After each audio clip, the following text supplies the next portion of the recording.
Associate sponsor UltraTech cement. Manoj Jarange Patil रुग्णालयात उपचार घेत आहेत, स्वतः आपल्याबरोबर आहेत. पाटील, अंतरवालीच्या वेशीवरती जे ओबीसींचं आंदोलन सुरू आहे त्या आंदोलनाला सगळे ओबीसीचे नेते भेटी द्यायला लागलेत. पंकजा मुंडे आणि धनंजय मुंडे हे दोघांनी एकत्रितरित्या आज त्या आंदोलनाला भेट दिली आहे. तुमच्या आंदोलनाकडे यांनी कुठलंही लक्ष दिलं नव्हतं, मात्र त्या आंदोलनाला ते सध्या भेटी देत आहेत. नाही, त्याच्यात काय वाईट वाटण्यासारखं नाही आहे आम्हाला. त्यात काय वाईट वाटण्यासारखं, ज्याचा त्याचा भाग आहे. कुणीकडे जायचं आणि कुणीकडे नाही जायचं जो तो ठरवतो, कारण हे लोकशाहीचा अधिकार आहे. आंदोलन करण्याचा पण प्रत्येकाला आहे आणि भेटायला जायचा पण आहे. आम्ही काय तसं असं बळच नाही करत ना की मग तिकडे गेले आणि इकडे या. ते ज्याचा त्याचा उद्देश असतो, ज्याच्या त्याची माणुसकी असते, ज्याचा त्याचा अधिकार असतो जावं, त्याचं काय वाईट नाही वाटत मला. काहीच नाही, कसलंच नाही. बरं, छगन भुजबळांनी पुन्हा एकदा बोलायला सुरुवात केली आहे. ते म्हणतात की 1-2 जिल्ह्यात मोठ्या प्रमाणात बोगस नोंदीचा प्रकार घोटाळा झालेला आहे. बीड असेल किंवा 1-2 जिल्ह्यात प्रश्न जास्त होता. उत्तर महाराष्ट्र इथे प्रश्न आला. लोकसभेच्या निवडणुकीच्या वेळी हा सगळा प्रश्न समोर आला आणि काही जिल्ह्यात त्यांचं म्हणणं आहे की बोगस प्रकरणं घडलेली आहे. ती येड आहे, ती खरंच लई येड आहे. ती फाईल घ्या रे, लईच येड आहे ती. त्याला कवा कळण संविधानाच्या पदावर बसून आणि कवा नाही, त्याला काय होईल का नाही. ओबीसीचा आणि मराठ्याचा वाद लावला आणि मोकळं झालं. स्वतःच्या स्वार्थासाठी येड्यात काढलं. धनगर बांधवाला 12 बलुतेदारांना आयुष्यभर खात बसला. दोन्ही हाताने चगळी तो. फाईल आहे हैदराबाद गॅजेटची, आत्ता आणली नवीन. TV9च्या माध्यमातून राज्याला तरी दिसल की किती येडं आहे ती, किती येडं आहे. काय आहे हे 1884ची जनगणना आहे. ही 1884ची जनगणना आहे आणि ही रेकॉर्डेड प्रिंट आहे, ओरिजिनल हैदराबादची. याचा सगळा मराठा समाज हा कुणबी आहे. ही बघा इथं दाखवलेला आहे, तुम्हाला 83 नंबरला दाखवतो. हे बघा इथं सुद्धा भूमी अभिलेख 26 नंबरमध्ये इथं हे फारशीमध्ये कुणबी आहे हे लिहिलेलं. हे 37 नंबरला आहे. म्हणजे मराठवाड्यातला सगळा मराठा आहे. बोगस म्हणते गेला. तू का बधीर आहे तू. परत बोललं की तुला ही वाटतं. उलट तुम्हाला दिलेलं आरक्षणच सुरक्षित नाही. हे बघा, हे तुम्हाला आणखीन एक याच्यातलं दाखवतो. हे बघा हैदराबाद स्टेटमधून आणलं. हे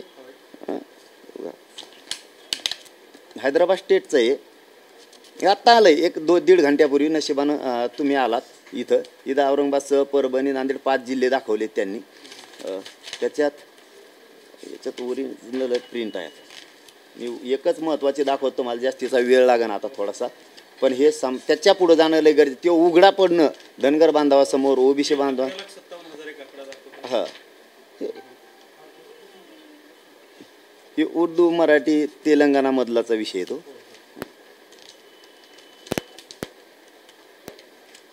ते तुम्ही यायचं माहीत असतं, मी आधीच थोडंसं ते काढून ठेवलं असतं पटापट.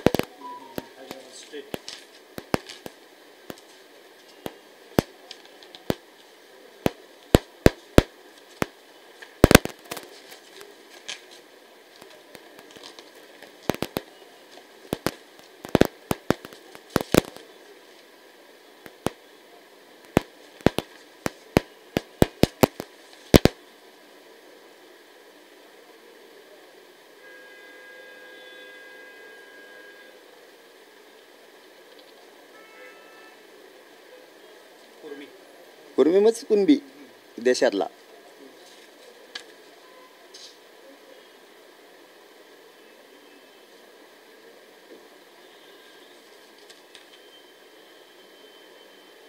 ओळखण केलेलं कुठे रे. तर आपण बघू शकता की जरंगे पाटलांनी हे हैदराबाद स्टेटचं गॅझेट आणलेलं आहे आणि या गॅझेटवरती मराठा समाजाच्या कुणबी अशा नोंदी आहेत. संपूर्ण मराठ्यांच्या निजाम काळामध्ये कुणबी याच प्रमाणात नोंदी घेतल्या जात होत्या. त्याचे हे डॉक्युमेंट्स हे छगन भुजबळांना उत्तर म्हणून दाखवत आहे. सीधा 27 नंबरला सुद्धा कुणबी. हे 1884ची जनगणना आहे. हैदराबादचं गॅजेट पण आहे. म्हणजे जेव्हा स्वातंत्र्यच मिळालं नव्हतं त्याच्या आधीपासून आहे. घटना अस्तित्वात ही राज्य स्थापित झालेच ना. ज्यावेळेस हे भारत देश गणराज्य स्थापन झालं त्यावेळेस घटना आली. घटनेच्या आधीच आहे. त्यावेळेसच्या निजामांना माहीत नव्हतं की पुढं चालून आरक्षण लागणार आहे मराठ्यांना, म्हणून आत्ताच कुणबी लिहून ठेवतो. पूर्वी तर तसं काही नव्हतं. व्यवस्था आहे ना. इतकं तरी त्याला कळायला पाहिजे. वाद तरी कोणचा लावावा हे तरी कळायला पाहिजे. हां, आता याच्या पलीकडे जाऊ. त्याचं म्हणणं आहे हे डुप्लिकेट आहे. निजामाच्या वेळेचं डुप्लिकेट आहे त्यांनी त्यावेळेस लिहिलेलं. आणि मग तुला मंडल कमिशननं दिलेलं 1967ला शासन निर्णयावर दिलेलं.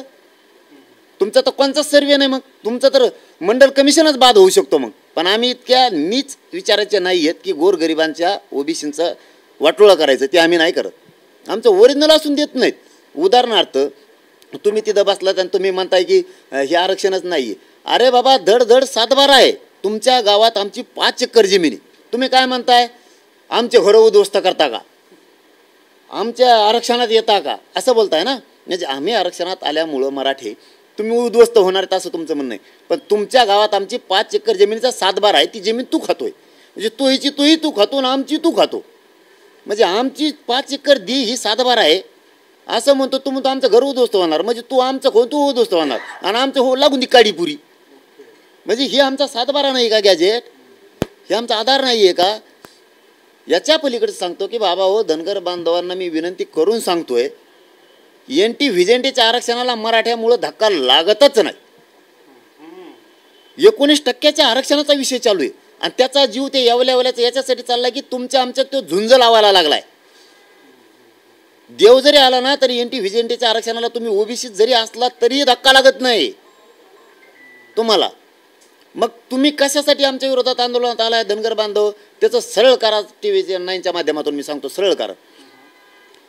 आमच्या राजकीय जागा जातील, तुमच्या 5-50 जणांच्या जातील, जाणारच नाहीत पण जातील असं ग्राह्य धरा. आमच्या 5-50 जणांना जागा मिळतील आणि तुमच्या 5-50 जणांना मिळतील.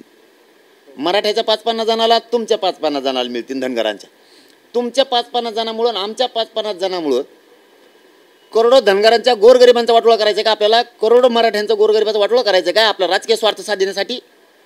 याच्यासाठी जातीचा नेता असतो का, जात सुधारण्यासाठी नेता असतो. धनगर बांधवांना माझी विनंती आहे, उलट नेत्यांना, त्यांच्या बांधवांना नाही, बांधव हुशार आहेत त्यांना कळालंय. तुम्ही ST आरक्षणासाठी जर एवढी ताकद लावली ना, आत्तापोत गोरगरीब धनगराच्या बांधवाच्या लेकराला आरक्षण मिळालं सुद्धा असतं. तुम्ही त्याचं ऐकून आमच्या विरोधात झुंजायला लागलात तरी आम्ही तुम्हाला विरोधक मानलेलं नाही. मी 10 महिन्यात धनगर बांधवाच्या एकाही नेत्याला आत्तापर्यंत दुखवलेलं नाही, एकाही. आणि पुढेही मी त्यांना विरोधक मानलेलं नाही, मानणार बी नाही. मी ज्याला मानाय त्याला मानलेलं नाही, त्याला सोडित बी नाही. त्यांनी आमच्यात झुंज लावली विनाकारण. माझी विनंती आहे, धनगर बांधवाने तुटून पडा.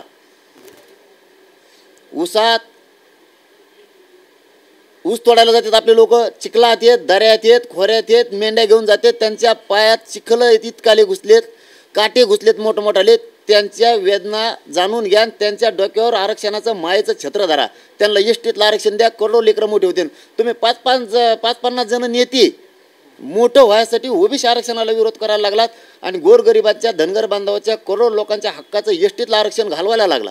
तिकडं ताकद लावा, कोटीनं धनगर तिकडं उतरा आणि त्या गोरगरीब धनगराला मिळून द्या. कोटीनं मराठा तुमच्या पाठीशी राहील, जोडीला जोड तुम्हाला STत मिळून देण्यासाठी. तुम्ही सुद्धा, अरे मीच काय महासमाज, मी तर तुम्ही नाही आले तरी धनगराला कसं आरक्षण देत नाही बघतो आणि मुस्लिमाला कसं आरक्षण देत नाही बघणारे. आजचा शब्द नाही आपला 10 महिन्यापूर्वीचा. तुम्ही माझ्याकडे यावा म्हणून हे शब्द नाही वापरीत मी. माझ 50-55% मी भेटच नाही कोणालाच. मी तर ओबीसीतलं आरक्षण मिळवणारच आहे आणि धनगराला कसं देत नाहीत आणि 12 बलुतेदारांचा वेगळा प्रवर्ग कसं करत नाहीत, मुस्लिमाला कसं आरक्षण देत नाही ते मी बघणारच. विनंती माझी उलट तुम्हाला, मी ना कधी त्या शेंडगे दादांना बोललो ना, ताडे दादांना कधी बोललो ना, त्या पडळकर साहेबांना कधी बोललो ना, मी कुणाला बोललोय. कारण आम्ही तुम्हाला विरोधक मानतच नाहीत. पण तुम्ही हे त्याचं ऐकून करू नका. आम्ही आंदोलन ठेवलं की पुढं ठेवलं ते ठेवू. याचे परिणाम लक्षात ठेवा. तुमचं आमचं एका ताटात जेवू नये, एका बांधावर भाकरी कांदे फोडून खाणारे लोक आहेत आपण, एकमेकाला तांब्याभर पाणी देणारे लोक आहेत. त्याचं ऐकून तुम्ही आता ठेवता, ग्राह्य जरा बरं ठेवा, काय होत नाही ठेवले अधिकार आहे तुम्हाला, तुम्ही ठेवा. कदाचित 1-2 वर्षांनी तुम्ही ठरवलं धनगर बांधवांनी STतलं आरक्षण घ्यायचं आणि तुम्ही उपोषणं मांडले, रास्ता रोको मांडले, तुम्ही मोर्चे मांडले.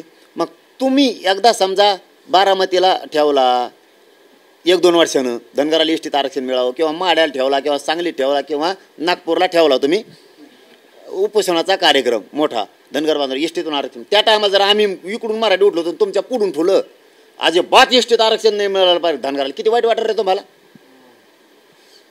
ओबीसीत आरक्षणाला धक्काच लागत नाही तरी तुम्ही आम्हाला म्हणताय तुम्ही ओबीसीत येऊ नका. तेच आहे का आता, ते बधीर झालेले, त्याला काही दिवसांनी बैलाच्या गोळ्या द्यावा लागणार आहेत आवडाल्या. इतकं इंजेक्शन, इतकं बधीर झालेलं आहे ती. त्याच्या कशाला नादी लागतं, ते पागल झालंय ते तुम्हाला नादी लावतंय. तुमचा फायदा उचला, सगळ्यात जास्त ओबीसीचं वाटोळं करणार ते वे. सगळ्या पक्षाचं वाटोळं करणारा ते वे, ओबीसींच्या प्रमुख नेत्यांचं वाटोळं करणारा ते वे. समजून घ्या मग ते तुम्हाला विरोधक मानलेलं नाही, मी खरं ते सांगतोय. मराठ्यांचं वाटोळं करणारा ते वे. इथं दोन जाती मोठ्या, अरे उलट आपण दोघांनी असं शहाणं व्हायला पाहिजे, धनगर बांधवांनी आणि मराठा बांधवांनी. असे दिवस पुन्हा पुन्हा येणार नाहीत. ह्या संधीचं सोनं करायला पाहिजे. आपल्या दोन जाती मोठ्या आहेत, धनगर मराठा, मुस्लिम आणि दलित जर एकत्र आलं ना, यांच्याला पायाला हात लावायची गरजच का? तुम्हीच मंत्री नेते होऊन जाताना तुमच्या जातीचं कल्याण होईल. आपणच सत्ता हस्तगत करायला पाहिजे ह्या 2-4 जातीनंच. कोणाच्या पाया पडायची गरज आहे? तुम्ही एसटीतलं आरक्षण घ्या, आम्ही ओबीसीतलं घेतो, आमचं आहेच. हा बघा आता याच्या पुढचं सांगतो, तुम्ही नाही बी दिलं आणि विरोध बी केला तरी आम्ही ओबीसी आरक्षणात जाणार, तरी पण जाणार आहेत. कारण आमचं गॅजेट आहे. मराठा आणि कुणबी एक हे सिद्ध झालेलं आहे. आमच्या नोंदी आहेत, गॅजेट आहे आमच्याकडं 7-12 असल्यासारखं. ते कुणीच रोखू शकत नाही आम्हाला जाण्या वाचून. मग तुम्ही विरोध केला तरी जाणार आहे. त्याच्यापेक्षा डोकं लावा, सत्ताच हस्तगत करा ना. यांच्या मागं कवर पळत आपल्या मोठ्याला जाती आहेत दोघाच्या, आणि दोन्ही जातीच्या लेकराचं वाटलं झालं. धनगरांच्या करोडो लेकरांचं वाटलं झालं, मराठ्यांच्या करोडो लेकरांचं वाटलं झालं, मुस्लिमांच्या करोडो लेकरांचं वाटलं झालं. आपणच मोठ्याला जाती या एकत्र हटवा आणला सगळ्याला. ह्या भूमिकेत उतरा ना. हे काय त्याचं ऐकायचं आणि इकडे जाण काय होईन आंदोलन? मी थांबणार आहे? मग समाज थांबणार आहे? अजिबात नाही. ते स्वप्न बघू नका, ते स्वप्नसुद्धा बघू नका. आमच्याकडे यावं म्हणून नाही म्हणत, ते स्वप्नसुद्धा तुम्ही बघू नका. आम्ही हटत नाही आणि ते तुमचा अधिकार आहे. आम्ही विरोध करत नाही. तुमच्यासारखं नाही आमचं काम. आमचे विचार नीतिमत्ता आमची एकदम क्लिअर आहे मराठ्यांची. तुम्ही ठुलं म्हणून आम्ही ठुणार असली नियत नाही. तुम्हाला अधिकार आहे, तुम्ही ठेवा, पण मी हटत नाही. पण हे असं जाणून बुजून नाही करायला पाहिजे. तिथं ठुलं म्हणून आम्ही तिथं ठेवणार आहे, जाणून बुजून नाही. कारण वेळ बदलत असते. आज ना उद्या वेळ बदलणार आहे. आम्हाला मिळणार आहे नाही मिळणार आहे हा भाग वेगळा, पण दिवस तर बदलणार आहेत ना. तुम्ही ठेवल्यावर आम्ही असं केल्यावर तुम्हाला किती वाईट वाटेल? आमचं एकदा होऊन गेलं मग आम्ही डोक्यात ठेवणार ना, यांनी असं असं केलं तर मग यांनी उपोषण ठेवलं त्यांच्या पुढून आपण ठेवू जा. याला जातीवाद नाही म्हणत का? याला काय म्हणतात? हे शासनाला, प्रशासनाला, सरकारला हे नाही दिसत का आम्ही जातीवादी? याला काय म्हणतात? जर विरोधक मानत नसून, आता जो आमदार मराठ्यांचा असं कोणत्या पक्षात असू द्या, माजी आमदार असू द्या, खासदार असू द्या, माजी खासदार असू द्या, मराठा कोणत्या पक्षात, जो सपोर्ट करणारे मराठ्यांना त्याच्याच बाजूने मराठा उभा राहणार. हां, नसता यांचं पानिपत केल्याशिवाय सोडित नाहीत गरीब मराठा. यांनाही उभा राहणार नाही, मराठ्यांच्या बाजूने बोल नाही, मराठ्यांच्या बाजूने पत्र देणार आहेत. आणि तसे रोज 10-20 तरी आमदार, माजी आमदार येऊन भेटतात, पत्र देत आहेत, आम्ही सोबत आहेत या मागणीची. आणि राहावाच लागणार आहे तुम्हाला समाजासोबत. तुम्ही समाजासोबत नाही राहिले की तुमचं राजकीय करिअर खलास झालं. आणि सरकार 13 तारखेपोत कसं देत नाही ते बघतो. त्याच्या दबावात येऊन जर काही काडी केली आणि माझ्या मराठ्याला 13 तारखेच्या आज जर आरक्षण जुलैपर्यंत नाही दिलं, तुम्हाला इतकं जड जाईल. मग तुम्हाला आता ते 13 तारखेला सांगेन मी, सरकारला जड काय जाईल.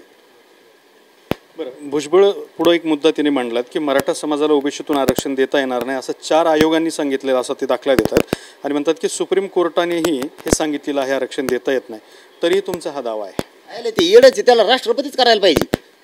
बधीर डोक्याचं. आयोगाचा आणि ओबीसी आरक्षणाचा काय संबंध? तुला हुशार समजतो स्वतःला, कशाला बसला संविधानाच्या पदावर बाद घ्या? तुला आयोग कळतो का? तुला ओबीसी आरक्षण कळतं का? आयोग हे 50% वरचं आरक्षण देण्यासाठी, मागास सिद्ध करण्यासाठी आयोग आहे, म्हणून नाकारले. इथं आमच्या ऑलरेडीच आम्ही 50% आत ओबीसी आरक्षणात येत. ही बुद्धी कळते तुला? बुद्धी आहे का थोडी? म्हणून मी म्हणतो त्याला थोड्या दिवसात जाणाराची एवढं लिंक्शन द्यावं लागणार आहे. हां, एवढ्या टपुऱ्या गोळ्या त्या नाड्यात घालणार आहेत लोक काय दिवसांनी. डॉक्टर त्या मुसळ्यानं कुचू घालणार आहेत नाड्यात, नाही गिळली तरी. इतकं बधीर होणार आहे त्याला. अरे तुला एवढं कळलं पाहिजे भाऊ, तो संविधानाच्या पदावर बसला, तो कॅबिनेट आहे, एका पक्षाचा मोठा नेता आहे. गोरगरीब मराठ्यांच्या लेकराचा तळतळाट घ्यायला लागला ओबीसीत असून. आमचे जर गॅजेट आहेत, त्यावेळेचा शासक निजाम होता, त्यांनी नोंदी केलेलं. आताचे शासक तुम्ही आहेत. मग आता 2014ला जे सरकार होतं, 2019ला जे होतं, आता आलेल्या सरकारनं मान्य नाही करायचं का? सरकार नव्हतं ते, मग ते काय होतं? तमाशा होता का देव पाहिला? जर त्या शासकाने लिहून ठेवलंय मराठा हा मराठवाड्यातला कुणबी आहे, तर ह्या शासकाला मान्य करायला काय हरकत आहे? याला आयोग असतो का? काहीही सांगत आहे. मागास सिद्ध करायचं असेल, 50% वरचं आरक्षण द्यायचं असेल तर त्याला आयोग लागतो. आणि मग तो आयोगानं नाकारलं म्हणून याला देऊन त्या ओबीसी आरक्षण, त्याचं काय संबंध आहे? स्वतःला हुशार तर लई समजतो. ह्यो माझं ओबीसी बांधवांना सांगणं आणि धनगर बांधवांना सांगणं हे संपत आलेलं आहे. तुम्ही याच्या नादून लागू नका. धनगर बांधवांच्या नेत्यांना करिअर आहे, राजकीय उदय होण्याची क्षमता तुमच्यात आहे. तुमचा राजकीय उदय होऊ शकतो, 12 बलुतेदारांचा होऊ शकतो, ओबीसींचा होऊ शकतो, मराठ्यांचा होऊ शकतो. ही बाद झालेली कॅसिटी.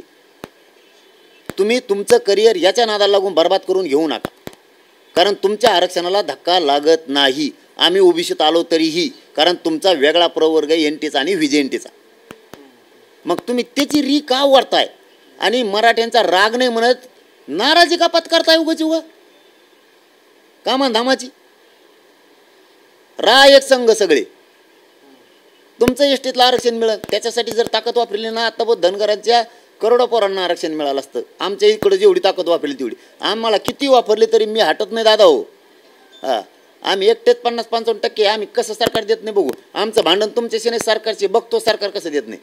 त्याला म्हणा किती दाबा आणतो यावल्या वेळेला. हां, तुला जर नाही पालतं केलं तर नाव सांगणार नाही. हो, तू किती आडवाईन सगळा भारत एक करतो तरी ओबीसीतच जाऊन दाखीन तुला मी. यस, तर हे होते मनोज जरंगे पाटील यांनी पुन्हा एकदा आक्रमक पद्धतीने छगन भुजबळ यांच्यावरती सडकून टीका केलेली आहे. कॅमेरामन अमित अडेसोबत Datta Kanwate, TV9 Marathi, Chhatrapati Sambhajinagar. Associate sponsor UltraTech cement.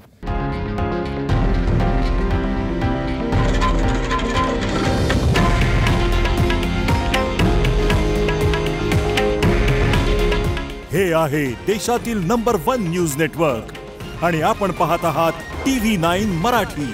काळजी तुमची, हित महाराष्ट्राचं.